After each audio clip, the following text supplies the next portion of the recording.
You ever look back at a WWE rivalry and think, man, that should have been legendary? Two wrestlers with insane chemistry, perfect story setup, the crowd was hooked. And then, boom, WWE just dropped it. No payoff, no closure, nothing. Today, we're going back deep into WWE history to look at rivalries that never reached their true peak. Rivalries that could have defined era, but ended way too soon. Let's get into it. CM Punk versus Triple H, 2011. Remember the summer of Punk? The pipe bomb. CM Punk had the world talking, a rebel speaking the truth against the system, and Triple H, the perfect corporate enforcer, standing in his way. This could have been WWE's next Austin versus McMahon. But instead, after just a few matches, it turned into Kevin Nash text memes and random storylines. The fire was there, the emotion was real, but WWE never let it explode. Instead, it fizzled out before it even got started. The Rock versus Triple H, 2000. Now, don't get me wrong, they had amazing matches, but this rivalry, it could have been so much bigger. Rock versus Triple H was meant to be the feud that defined the Attitude Era. Two guys rising side by side, each desperate to prove they were the man. But every time it caught fire, someone else, Austin Foley or Undertaker, stole the spotlight. Their chemistry was electric, their promos, pure gold. But we never got that one definitive epic, that one-on-one WrestleMania showdown they both deserved. Sting versus The Undertaker. This one still hurts to this day.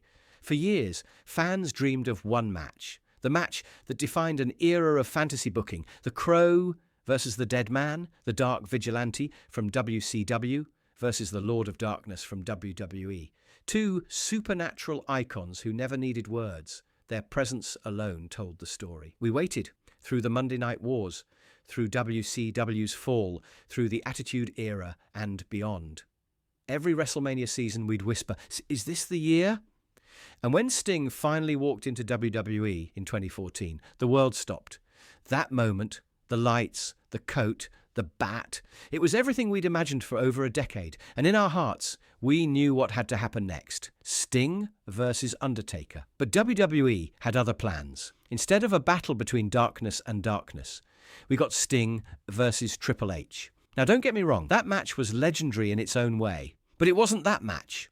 It wasn't the one the fans had waited their whole lives for. Sting versus Undertaker wasn't just a match. It was a myth. It was storytelling perfection waiting to happen. Two men staring across the ring. No words, just silence.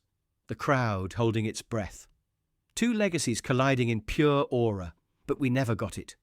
And maybe that's what makes it even more powerful. It lives forever in our imagination. Kurt Angle versus Bret Hart. In a perfect world, this would have been the wrestling match to end all wrestling matches. Bret, the hitman. Hart, the master of precision, the man who made every move look real. Kurt Angle, the Olympic hero, freak athlete, and the most technically gifted wrestler of his generation. Submission versus submission. Wrestling royalty versus wrestling royalty.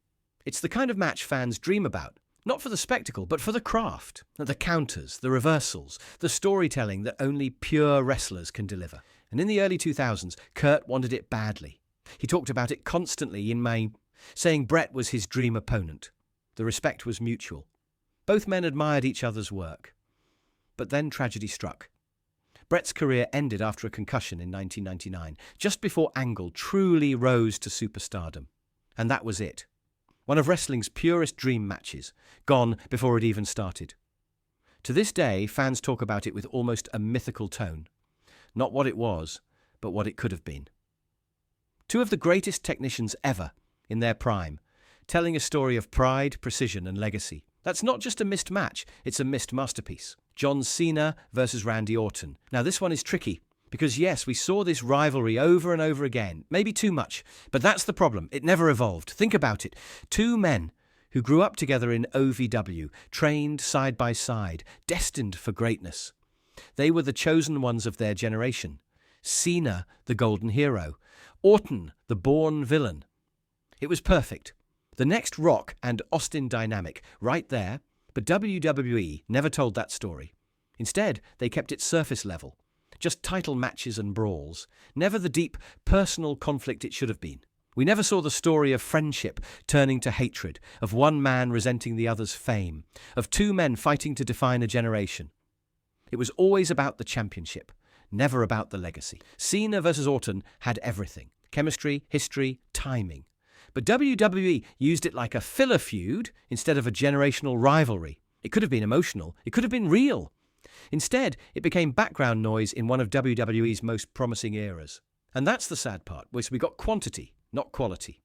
The potential for a legendary story was right there, and it slipped through their fingers. Shawn Michaels versus The Rock. This one hurts on a different level, because this wasn't just a dream match. This was destiny that never happened. Two of the greatest entertainers to ever step into a ring. Two of the best talkers, storytellers, and performers in WWE history. But they never faced off. Not once. Not even a single match. Why? Rumours say it was because they didn't get along backstage. A clash of egos, of eras, of personalities. Too big for one ring. But imagine if they had gotten along. Imagine The Rock in his prime, cutting promos against HBK, the cocky showstopper. The electricity from their verbal duels alone would have lit up arenas. And in the ring, pure magic. Rock's intensity versus Shawn's emotion. Athleticism, arrogance, storytelling, all colliding in a match that could have headlined any WrestleMania. It's one of those what-if rivalries that fans can't let go of. HBK versus The Rock wasn't just about wrestling, it was about showmanship. Two men who defined eras of charisma and never crossed paths when it mattered most.